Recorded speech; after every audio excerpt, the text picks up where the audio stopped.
도선 목사입니다. 오늘도 여러분과 함께 은혜 받게 돼서 기쁘고 반갑습니다. 어제는 구속사 아카데미가 있어서 말씀을 올리지 못했습니다. 세미나가 매월 첫째와 셋째 월요일에 있습니다. 여러분을 초대합니다. 그리고 환영합니다. 말씀의 현장을 한번 경험해 보시기를 바랍니다. 오늘은 이제 민수기를 마치고 신명기로 들어가기 앞서서 한 편의 설교를 이제 올리려고 합니다. 제가 많은 걸 깨닫고 정말 도전을 받은 그런 말씀입니다. 그래 우리 동력자 그리고 여러 형제들과 함께 이거를 공유하고 싶어서 이 말씀을 올립니다. 본문은 골로새서고요. 그리고 제목은 그리스도의 남은 고난입니다. 지금 골로새서는 바울의 옥중 서신입니다. 그런데 바울은 1장 23절 한 절 안에서 복음을 3번이나 언급을 하고 있습니다. 참 복음. 이 복음이 얼마나 정말 귀한가. 예? 복음을 정말 말하기를 증거하기를 얼마나 기뻐하고 있는가를 보게 됩니다. 너희 들은 바 복음의 소망에서 이 복음은 천하만민에게 전파되고 나 바울은 이 복음의 일꾼이 되었노라. 그러면은 먼저 우리가 확정해야 될 것은 이 복음은 누가 이루어 주신 것인가 하는 점입니다. 여러분이 골로새서 1장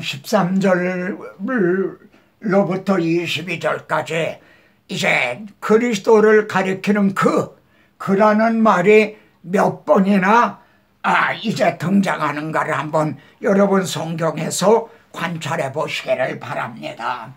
그는 보이지 아니하는 하나님의 형상이요. 예? 보이지 않는 하나님의 형상이라는 말은 본래 하나님을 본 사람이 없어도 하나님을 볼 수 없지 않습니까? 그런데 하나님을 볼 수 있도록 나타나셨다는 겁니다. 이것이 그는 보이지 아니하는 하나님의 형상이요. 그래 주님은 나를 본 자는 하나님을 아버지를 보았거늘 이렇게 말씀하신 겁니다. 그분이 복음을 이루어 주신 겁니다. 예? 하나님이 임마누엘 하셔서 복음을 이루어 주신 겁니다. 만물이 그에게 창조되되 창조주 창조주께서 우리들에게 이 복음을 이루어 주신 겁니다. 이 점에 분명합니까?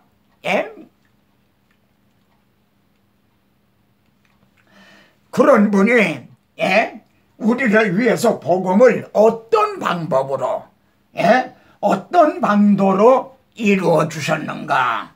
그 아들 안에서 우리가 속량 죄사함을 얻었나니라. 속량을 통해서요. 그러니까 우리 죄를 대신 해결해 주셨다는 겁니다. 쉽게 예를 들면 갚을 길이 없는 빚을 졌는데 주님이 대신 속량을 해주셨다는 겁니다. 우리가 이제 죄값에 팔렸는데 주님이 우리의 죄를 대신 해결해 주셨다. 그렇게 해서 이제 복음을 이루어 주신 거라는 겁니다. 그래서 그의 십자가의 피란 십자가에서 흘리신 보혈을 의미하거든요. 죄값은 사망입니다. 그래서 피 흘림이 없은즉 사함이 없다. 십자가의 피로 복음을 이루어 주신 겁니다. 1장 22절에서는 그의 육체의 죽음으로 말미암아 라고 아주 더욱 분명하게 주님이 양손과 양발에 못 박히시고 그래 죽으심으로 말미암아.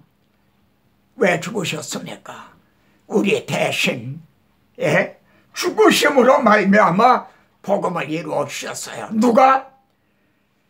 창조주 하나님이 그리고 보이지 아니하는 볼 수 없는 하나님이 볼 수 있도록 임마누엘 하셔서요, 우리 대신, 당신 대신 죽어주심으로 이루어주신 게 복음인 겁니다. 그런데 바울은 24절에서요 그리스도의 남은 고난이 있다, 이렇게 말하고 있는 겁니다. 예? 나는 이제 너희를 위하여 받는 괴로움을 기뻐하고. 왜 괴로움을 기뻐합니까? 지금 골로새서도 복음을 증거하다 로마 옥중에 지금 갇혀 있거든요.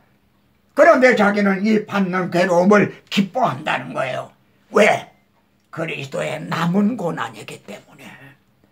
자신은 그리스도의 남은 고난을 지금 받고 있는 거다. 예? 그래서 기뻐한다는 거죠. 주님의 고난에 동참을 하니까요. 바울은 디모데에게 말이죠. 염려하지 말아라. 두려워하지 말아라. 나는 그리스도의 남은 고난을 주님의 몸된 교회를 위하여 내 육체에 채우느라. 예? 그래서 바울은 번제처럼 완전히 채워서 순교함으로 이렇게, 예? 전제와 같이 말이죠. 포도주를 부어드리듯이 순교의 피를 이제 그렇게 채워서 드렸죠. 그러면은 그리스도의 처음 고난은 뭡니까? 그리스도의 남은 고난이 있다. 그러면 처음 고난은 뭡니까? 자기 목숨을 많은 사람의 대속물로 주려 함이니라. 이 주님의 십자가의 고난, 예? 다 이루었다 하신 이것이 처음 고난이셨어요. 그러면은 어찌하여 남은 고난이라고 그러는가? 예? 왜 남은 고난이라고 그러는가? 주님은요 십자가를 지시기 위해서 예루살렘으로 지금 올라오고 계세요. 그랬더니 제자들은요 하나님의 나라가 당장에 나타날 줄로 생각한 거예요. 예? 주님께서 십자가상에서 다 이루었다 하신 거는 하나님의 나라가 다 완성이 된 게 아닙니다. 복음을 다 이루어 주신 거예요. 예? 그래서 하나님의 나라는 주님이 다 이루었다 하신 이 십자가 복음을 전해서, 그래서 잃어버린 자를 찾아가지고요 하나님의 장막의 사람들과 함께 있음에 하나님이 그들과 함께 계시리니, 이렇게 하나님과 함께 사는 그날에 가서야 이루었도다 나는 알파와 오메가요 하고 하나님의 나라는 완성이 되는 겁니다.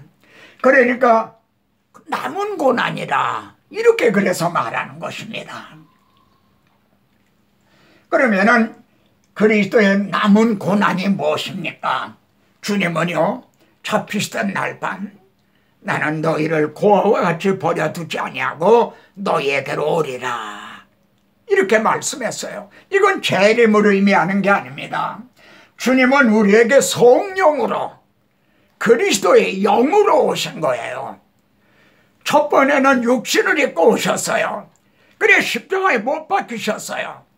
그러나 이때 오신 거는 그리스도의 영으로 오신 거예요.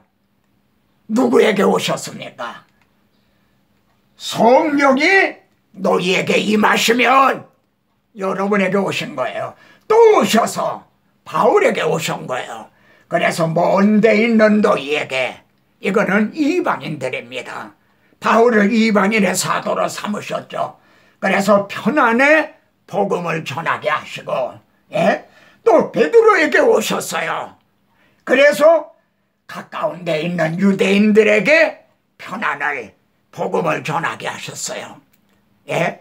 이렇게 주님은 또 오셔서 우리들의 몸을 성전 삼으시고 말해요. 우리들에게 오셨어요. 그래서 남은 고난을, 예? 복음 전파가 남은 고난인 겁니다. 그리스도의 남은 고난을 위해서요 하나님은 돕는 배필을 지어주셨어요. 예수님을요 마지막 아담이라 이렇게 말씀합니다. 첫 아담도 하나님이 말이죠 혼자 사는 것이 좋지 아니하니 돕는 배필을 지으리라 그러셨죠. 마지막 아담도 여러분을 돕는 배필을 필요로 하신다는 겁니다. 여러분을 필요로 하신다는 말씀입니다. 그래서 나 바울은 이 복음의 일꾼이 되었노라. 나는 이 복음을 위한 배필이 되었노라. 이런 뜻이죠. 예?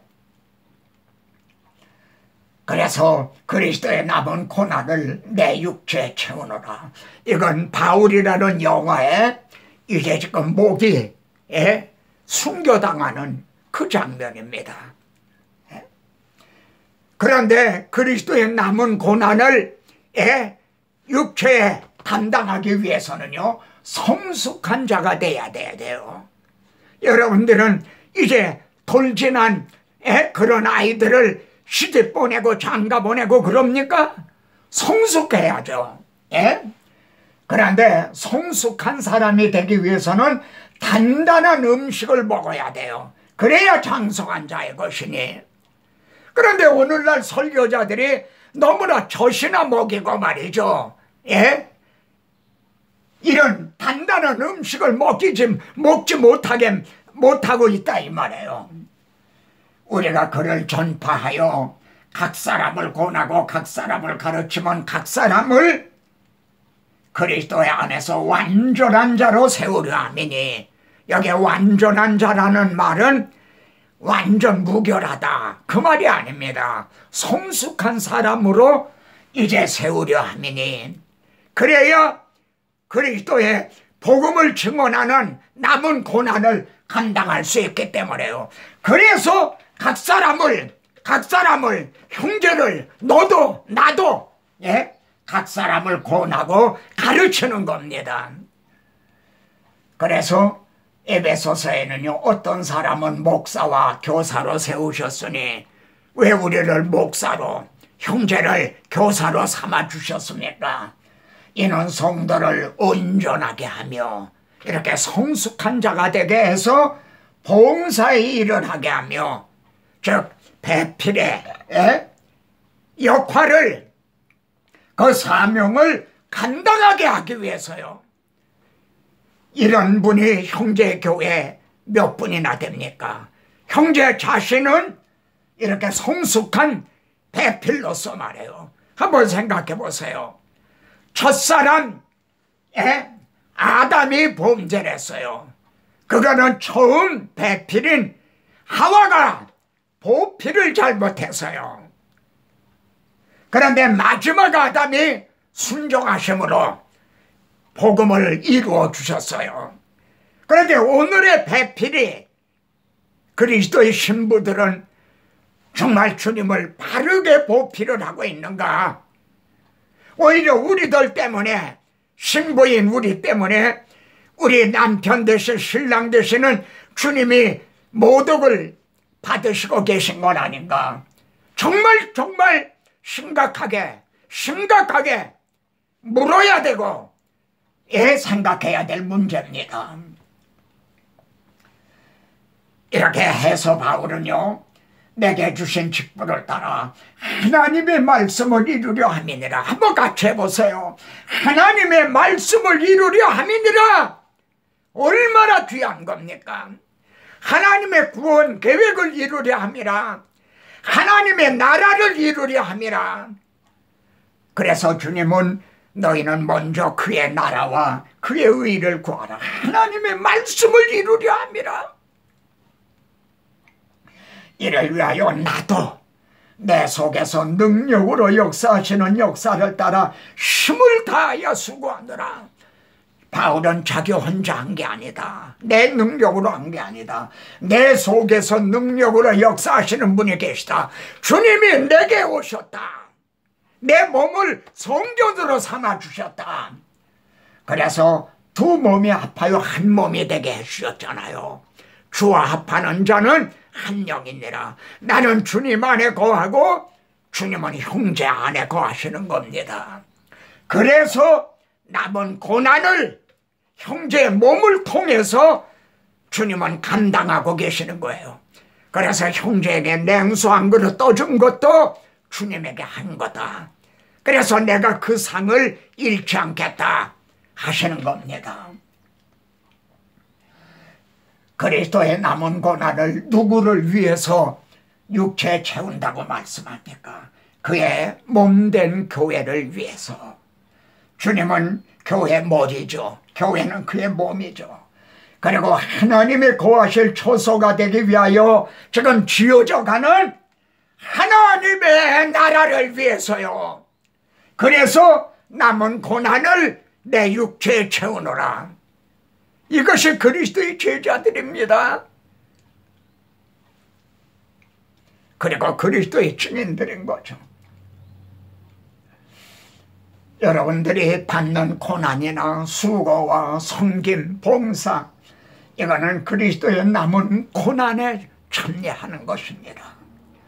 바울은 선한 싸움을 싸우고 달려갈 길을 마치고 믿음을 지키고 구속사의 무대에서 떠났어요. 그러나 그리스도는 영원토록 동일하세요. 바울과 함께 하셨던 주님이 이제는 형제와 함께 하세요. 형제에게 오셨어요. 예? 같이요. 그러므로 내 사랑하는 형제들아, 견실하며 흔들리지 말고 항상 주의 일에 더욱 힘쓰는 자들이 되라. 그리스도를 돕는 배필이 되어라. 이는 너의 수고가 주 안에서 헛되지 않은 줄 알미니라. 제가 깨달은 그 말을 형제도 깨달으셨습니까? 제가 이 말씀을 통해 받은 도전을 형제도 받으셨습니까? 그러면 형제의 결단은, 형제의 고백은 무엇입니까? 다음 시간에 또 뵙겠습니다.